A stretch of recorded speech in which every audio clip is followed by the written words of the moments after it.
तो आते हैं हम इस चैप्टर के नेक्स्ट टॉपिक में, न्यूटन्स थर्ड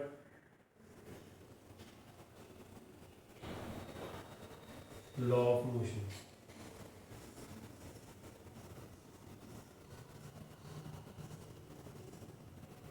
तो थर्ड लॉ ऑफ मोशन बहुत सिंपल है कि every action is an equal and opposite reaction.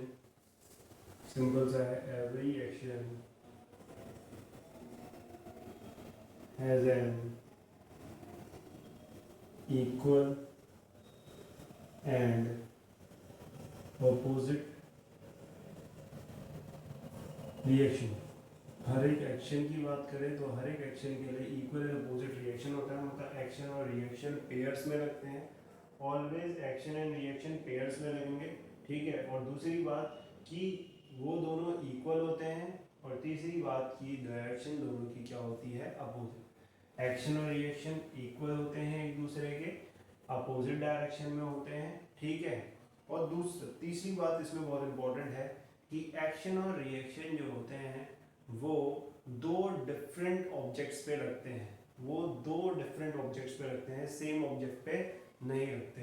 Action और रिएक्शन सेम ऑब्जेक्ट पे नहीं लगते। Action and reaction both acts on two different objects, दो डिफरेंट ऑब्जेक्ट्स पे हमारे ये लगते हैं। अब ठीक है, सिंपल सा तो हो गया कि एक ने दूसरे पे फोर्स लगाया तो दूसरे ने पहले वाले पे उतना ही फोर्स लगा दिया अपोजिट डायरेक्शन पे। यही हो गया हमारा थर्ड लॉ ऑफ मोशन। इसमें फिर एक सिंपल सी तुम्हारी एक्टिविटी है, अपनी एनसीईआरटी बुक में देखोगे तो एक सिंपल सी एक्टिविटी है तुम्हारी यहाँ पर, ठीक है। तो उस एक्टिविटी को देखते हैं एक बार। स्प्रिंग बैलेंस वाली एक्टिविटी है तुम्हारी कि ये बॉल है, ये बॉल है तुम्हारी, इस बॉल से स्प्रिंग बैलेंस लगा रखा है, और इस स्प्रिंग बैलेंस से यहाँ पर एक दूसरा स्प्रिंग बैलेंस लगा रखा है, और यहाँ से इसे किसी फोर्स से हम मस्कुलर फोर्स लगा रहे हैं, खींच रहे हैं। ये स्प्रिंग बैलेंस ए है और ये स्प्रिंग बैलेंस हमारा B1। तो हमने देखा कि हमने यहाँ पर F फोर्स से इस वाले ए को खींचा तो इसमें कुछ रीडिंग आई, और हमने फिर देखा कि जितनी रीडिंग इसमें आई थी उतनी ही सेम रीडिंग बी में लिखी। जितनी रीडिंग ए स्प्रिंग बैलेंस के अंदर आई थी उतनी ही सेम रीडिंग बी वाले स्प्रिंग बैलेंस के अंदर भी देखने को मिली। इसका मतलब ये होगा कि ए ने जितना फोर्स बी पे लगाया होगा उतना ही फोर्स बी ने ए पे लगाया होगा। मतलब action and reaction always equal and opposite to each other, ठीक है। तो ये हो गया हमारा सिंपल सा एक्टिविटी जो कि इसी थर्ड लॉ ऑफ मोशन को समझा रहा है, ठीक है। इसमें रीडिंग्स दोनों की सेम आई है, इसी वजह से हम बोल पा रहे हैं कि जितना फोर्स इसने इस पर लगाया उतना ही बी ने ए पर लगाया, ठीक है। तो ये हो गया हमारा सिंपल सा उसकी एक्टिविटी, ये हो गया स्टेटमेंट। अब आती है तीसरी बात जो आती है, इसकी इंपॉर्टेंट बात है बहुत, कि ये क्वेश्चन है कि अगर एक्शन एंड रिएक्शन जो एक फोर्सेज हैं दोनों, ठीक है, एक्शन एक फोर्स है, रिएक्शन भी एक फोर्स है, तो ये दोनों फोर्सेज जो हैं इक्वल है। अगर दोनों फोर्सेज इक्वल है तो इनका जो इनकी वजह से जो एक्सेलरेशन आना चाहिए वो भी इक्वल आना चाहिए। तो आना चाहिए क्या? नहीं आना चाहिए। एक्शन एंड रिएक्शन चाहे दोनों इक्वल हो पर दोनों ही दो डिफरेंट ऑब्जेक्ट्स पे लगते हैं, और दो डिफरेंट ऑब्जेक्ट्स हैं तो डिफरेंट ऑब्जेक्ट्स का मास भी क्या होगा? डिफरेंट। अगर डिफरेंट ऑब्जेक्ट्स का मास डिफरेंट है तो दोनों का एक्सेलरेशन भी क्या होगा? डिफरेंट। एक्शन एंड रिएक्शन चाहे इक्वल हो पर उनकी वजह से जो एक्सेलरेशन प्रोड्यूस होता है that is not equal, क्योंकि both act on two different objects और different objects का mass different, और mass different होने की वजह से acceleration भी different। वो हम देखते हैं कि कैसे acceleration mass dependent है। तो F की वैल्यू क्या होगी? mass into acceleration। अगर मैं यहाँ से A की वैल्यू निकालूंगा तो क्या आ जाएगी? F upon m। A की वैल्यू होगी F upon m, इसे ऐसे करके लिख देते हैं। तो यहाँ से ये दिख रहा है कि एक्सेलरेशन और m का रिलेशन जो है ऊपर नीचे वाला है, इनवर्सली प्रोपोर्शनल का रिलेशन है, जो कि पहले हमने पढ़ा है। और इनवर्सली प्रोपोर्शनल रिलेशन के बारे में आपको बताया था अभी कि एक चीज बढ़ेगी तो दूसरी अपने आप घटने लगेगी, या एक घटेगी तो दूसरी बढ़ने लगेगी, उल्टा चलता है।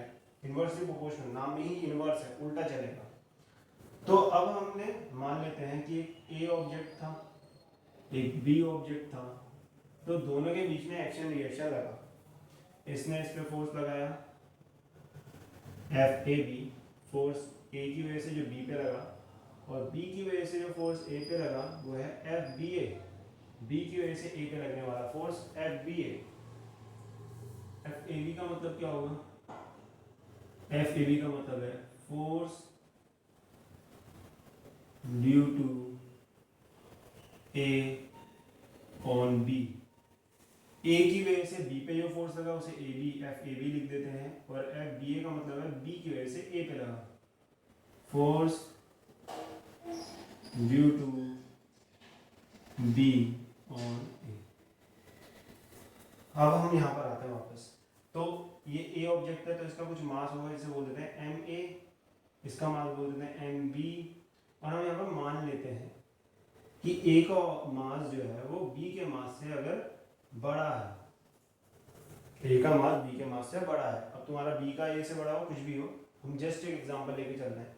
तो अगर ए का मास ज्यादा होगा तो जिसका मास ज्यादा हुआ उसका एक्सेलरेशन क्या होगा? कम होगा ना, क्योंकि यहाँ पर पता है इनवर्सली प्रोपोर्शन है, तो मास बढ़ेगा तो एक्सेलरेशन घटेगा। इसका मतलब ये है कि अगर ए का मास ज्यादा है तो ए का जो एक्सेलरेशन होगा वो बी के एक्सेलरेशन से क्या मिलेगा? कम। जिसका मास ज्यादा उसका एक्सेलरेशन कम, जिसका मास कम उसका एक्सेलरेशन ज्यादा। पर फोर्सेस तो दोनों क्या थे हमारे? ये दोनों फोर्सेस की बात करें एफ ए बी और एफ बी ए की बात करें तो दोनों फोर्सेस एक्शन था और ये रिएक्शन है। ये दोनों फोर्सेस इक्वल थे और साथ में क्या थे? अपोजिट। तो माइनस का साइन से दिखा रहा हूँ कि अपोजिट है और इक्वल का साइन से इक्वल है, तो दोनों फोर्सेस तो बराबर ही लगे थे। तो हमारा जो एक्सेलरेशन, अगर फोर्सेस बराबर लगे थे तो मैं फोर्स को तो देखूंगा ही नहीं यहाँ पर, तो इसी वजह से मैंने यहाँ फोर्स को देखा ही नहीं। ठीक है, तो यहाँ पर हम ए और मास, एक्सेलरेशन और मास के बीच में एक रिलेशन बनाया और उससे हमें पता लग गया कि मास इनवर्सली प्रोपोर्शनल एक्सेलरेशन के, मतलब जिसका मास ज्यादा उसका एक्सेलरेशन कम, जिसका मास कम उसका एक्सेलरेशन ज्यादा। तो इससे क्लियर दिखता है कि चाहे फोर्स सेम है पर दोनों डिफरेंट ऑब्जेक्ट्स का मास डिफरेंट होने की वजह से एक्सेलरेशन भी क्या आता है? डिफरेंट। अब इस पे एक तुम्हारा एक्टिविटी, वो एक्टिविटी सिंपल सी एप्लीकेशन है कि गन है, तो गन का मास ज्यादा होगा और उसके अंदर जो गोली डलती है, बुलेट डलती है, उसका मास कम होगा। ठीक है, तो बुलेट का जब जैसी गन चलाई तो बुलेट का मास कम है तो उसे, जिसका मास कम है उसे एक्सेलरेशन क्या मिलेगा? जो हमारा मास है गन का और मास है बी, मतलब बुलेट बोल देता हूँ, बी मतलब गन, तो गन का मास ज्यादा है। अगर गन का मास ज्यादा है तो उसका एक्सेलरेशन क्या होगा? कम होगा बुलेट के एक्सेलरेशन के मुकाबले। तो वही चीज यहाँ पर दिख रही है कि जो हमारी बुलेट जाती है, गोली जिस स्पीड से आगे जाती है वो बहुत ही ज़्यादा स्पीड से जाती है, पर जो गन पीछे को रिकॉइल करती है, मतलब पीछे को भी एक धक्का लगता है, उसे बोलते हैं रिकॉइल, पर जो रिकॉइल होता है वो बहुत ही हल्की लगती है उसके मुकाबले। ठीक है, उसके कंपैरिजन में देखूँ तो उसके मुकाबले बहुत ही कम है। क्यों? गन का मास ज़्यादा था, इसी वजह से उसको जो एक्सेलरेशन मिला वो कम मिला, पर बुलेट का मास कम था, इसी वजह से उसको जो आगे की तरफ का एक्सेलरेशन मिला वो बहुत ही ज़्यादा मिला। तो ये था हमारा सिंपल सा थर्ड लॉ ऑफ मोशन, उसमें एक सिंपल सा क्वेश्चन था हमारा। अब हमारा नेक्स्ट टॉपिक है important, law of conservation of momentum. वो करते हैं, इस चैप्टर का लास्ट टॉपिक है, फिर ये चैप्टर हो जाएगा हमारा and.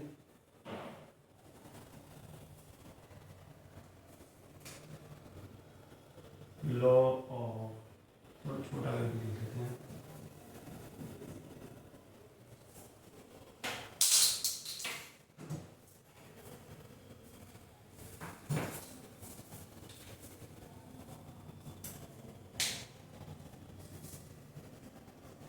Law of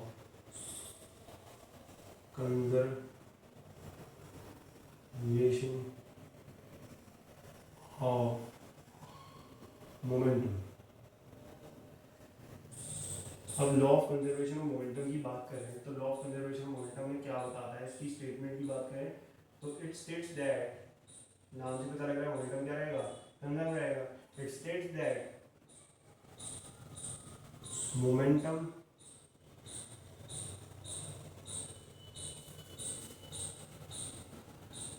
of an object remains same। remains same का मतलब क्या होगा? कि बराबर रहेगा। इनिशियल मोमेंटम और फाइनल मोमेंटम बराबर रहेंगे, पर कब बराबर रहेंगे? व्हेन एक्सटर्नल फोर्स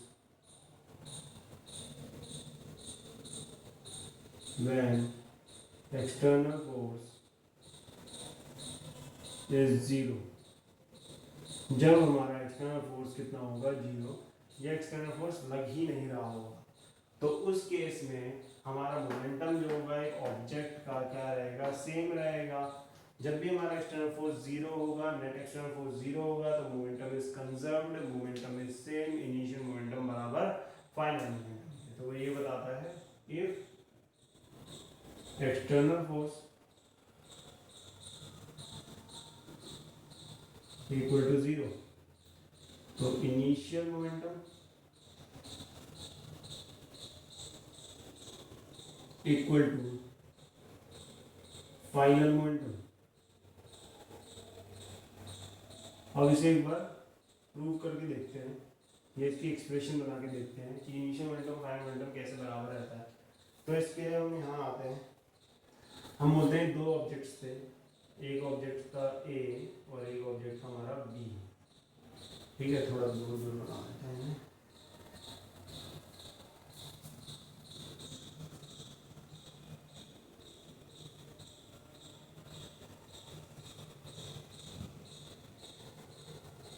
अब ये ना बिफोर कोलिजन चल रहा है हमारा। बिफोर कोलिजन मतलब कोलिजन से पहले, कोलिजन मतलब जब ये दोनों टकराएंगे, तो अब ये टकराएंगे, तो टकराने से पहले की कंडीशन चल रही है। टकराने से पहले इसकी स्पीड थी हमारी ua और इसकी स्पीड थी ub। इनिशियल स्पीड a की ua, इनिशियल स्पीड b की ub। इसका मास बोल देते हैं ma था और इसका मास था mb। m के नीचे b लिखिए। अब ड्यूरिंग कोलिजन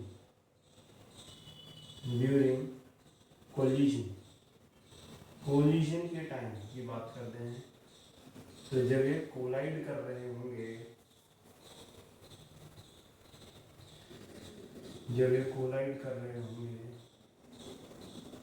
तो दोनों ने एक दूसरे में फोर्स लगाया होगा, क्योंकि दोनों टकराए होंगे, तो एक्शन एंड रिएक्शन वाली बात हुई होगी। तो ए ने बी पे जो फोर्स लगाया उसे बोलेंगे एफ ए बी। कहीं पढ़ा था force due to A on B, ऐसी बी ने ए पे लगा दिया होगा इस डायरेक्शन में, एफ बी ए। ठीक है, ये होगा। पर आफ्टर कोलिजन,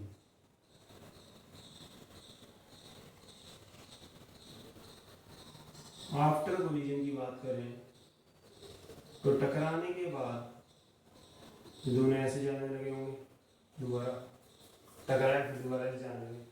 अब ऐसे जाने लगे होंगे मतलब कि इसकी कुछ स्पीड जो होगी वो अब कुछ चेंज होगी, मतलब उसे बोल देंगे final speed of A V A, final speed of B V B, mass A का एम ए और इसका एम बी।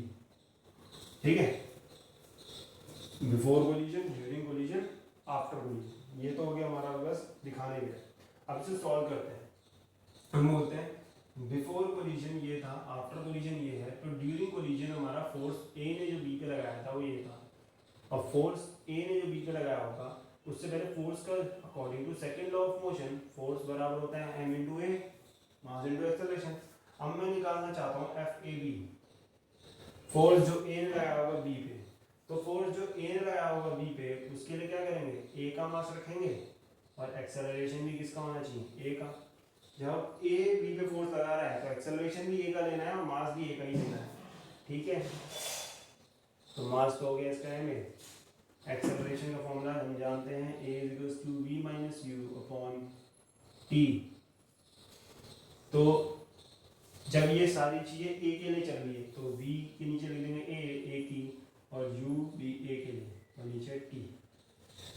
तो हमारा force A B F A B ये आ जाएगा। अब हम निकालेंगे एफ बी ए, फोर्स जो बी ने ए पे लगाया होगा, उसके लिए मास भी बी का लेंगे और एक्सेलरेशन भी बी का लेंगे, तो एम बी। ठीक है, एम बी। अब फाइनल स्पीड भी बी की लेंगे और initial B minus U upon T है ना एक्सेलरेशन, तो फाइनल स्पीड बी की लेंगे और इनिशियल स्पीड भी इसकी लेंगे और नीचे टी टाइम। तो ये हो गया एफ ए बी और ये हो गया एफ बी ए। अब according to third law of motion, third law of motion के हिसाब से जो एक्शन और रिएक्शन है दोनों क्या होने चाहिए, हमारे बराबर होने चाहिए। हम लिखेंगे according to third law of motion, third law of motion के हिसाब से, थर्ड लॉ ऑफ मोशन के हिसाब से एफ ए बी की वैल्यू जो होती है वो एफ बी ए के हिसाब से बराबर होनी चाहिए, और डायरेक्शन दोनों की अपोजिट होती है तो यहाँ पर माइनस का साइन भी आना चाहिए कि दोनों का मैग्नीट्यूड तो बराबर होगा पर अपोजिट डायरेक्शन में तो माइनस का साइन होना चाहिए। अब एफ ए बी की वैल्यू क्या थी, ये थी, ये यहाँ रख देते हैं M A V A minus U A upon T minus F B A की value M B V B minus U B upon T, ये टी से टी कट जाएगा, ठीक है, यहाँ बचेगा एम ए, इस एम ए को अंदर ले जाते हैं मल्टीप्लाई करते हैं तो हो जाएगा M A V A minus M A U A equal to, ये माइनस एम बी इसके अंदर जाएगा तो क्या हो जाएगा minus M B V B, और ये minus minus plus M B U B, ठीक है। अब क्या करते हैं हम, u वाली टर्म्स सारी एक साथ ले लेते हैं, ठीक है, और v वाली टर्म्स भी सारी एक साथ ले लेते हैं, ठीक है। तो यहाँ पर आते हैं m में va है, इधर से एम बी वी बी है उसे उठा के कर लेंगे तो माइनस का था यहाँ हो जाएगा प्लस का एम बी वी बी, फिर ये माइनस का एम ए यू ए जो है सब उधर ले जाएंगे तो हो जाएगा प्लस का एम ए यू ए और यहाँ पर प्लस का एम बी यू, ठीक है। तो ये मिला, इसे मैं ऐसे करके दिखाऊं, ये एम ए यू ए इधर लिख दें, एम ए यू ए क्या था एम बी यू बी बराबर होगा हमारा M A B A plus M B B B.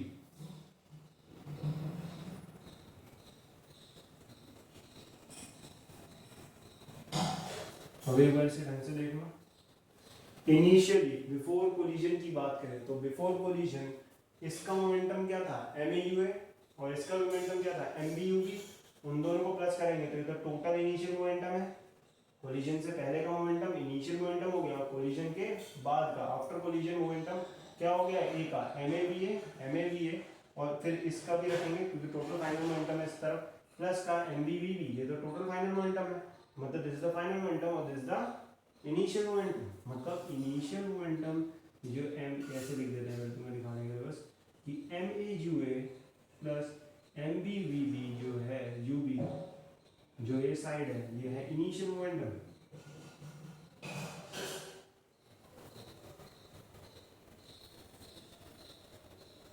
Before collision वाली, और M A V A plus M B V B जो इस साइड लिखा हुआ है ये क्या है, ये है हमारा फाइनल मोमेंटम आफ्टर कोलिजन वाला मोमेंटम है।